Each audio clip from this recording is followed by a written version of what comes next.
Welcome back to the Flight Ukulele Beginner Series. In this tutorial, we are going to learn a very popular chord progression, which means a group of chords that often go together. This progression is in the key of C, and you will find it in many songs, for example, Riptide and Stand By Me. The chords we are going to learn are C, A minor, F, and G7. Check out the Beginner Series song section on the website for song tutorials using these chords. First of all, you need to remember your open string names, which are from the top closest to me, G, C, E, and A. Play your open strings and they should sound the same as mine.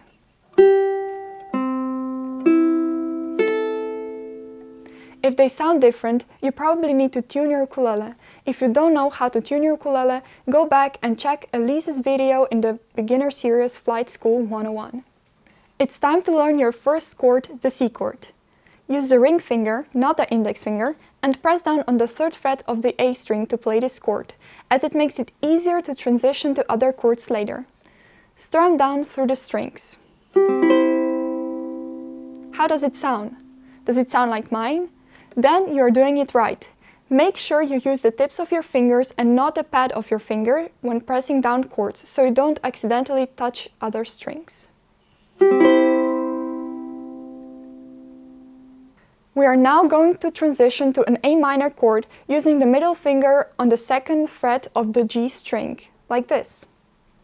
Again, make sure you are using the tips of your fingers so you aren't touching or muting the C string. If you have long nails, you might need to cut them to be able to do this. Practice the transition between the C and A minor chords using the ring finger and middle finger until you can do it comfortably and quickly, like this.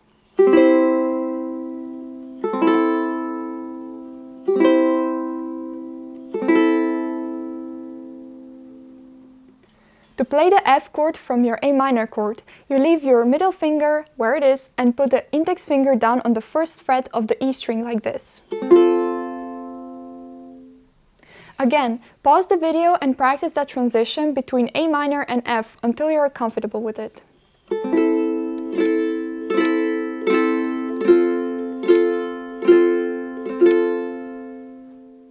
The final chord in the progression is the G7 chord. To transition from F to G7 chord, leave your index finger where it is on the 1st fret of the E string and place your middle finger down on the 2nd fret of the C string here, and your ring finger down on the 2nd fret of the A string. It forms a little triangle shape. Play through the chord a few times and make sure that all the strings sound out. Practice the transition moving from F to G until you are comfortable.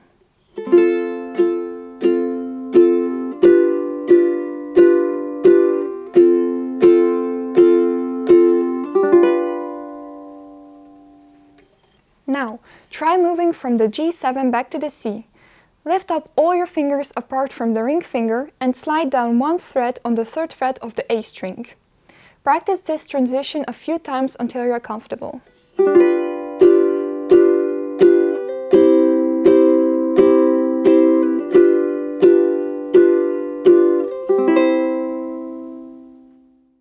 That is the end of the progression. Let's try to play all the chords together. We're going to play 4 beats or down strums on each chord, and when we reach the G7, we'll go back to the C and start again. Watch me do it once before joining in. 1, 2, 3, 4. 1, 2, 3, 4. 1, 2, 3, 4. 1, 2, 3, 4. 1, 2, 3, 4. 1.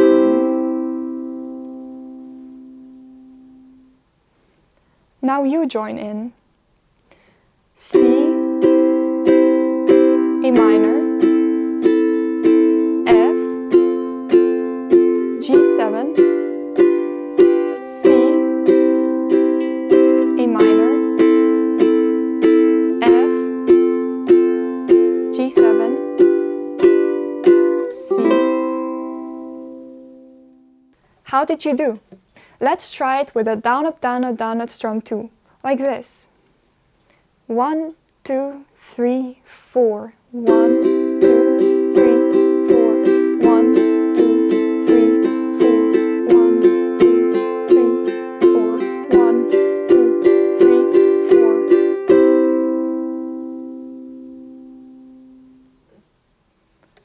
Let's do it together. C, A minor, F, G7.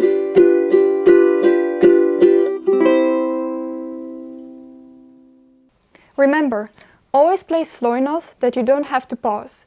The most important thing in a song, and mistakes that people are most likely to notice in your playing, is rhythm.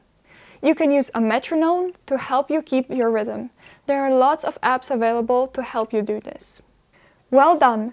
Now you can play one of the most common chord progressions with chords that you will find in many, many songs.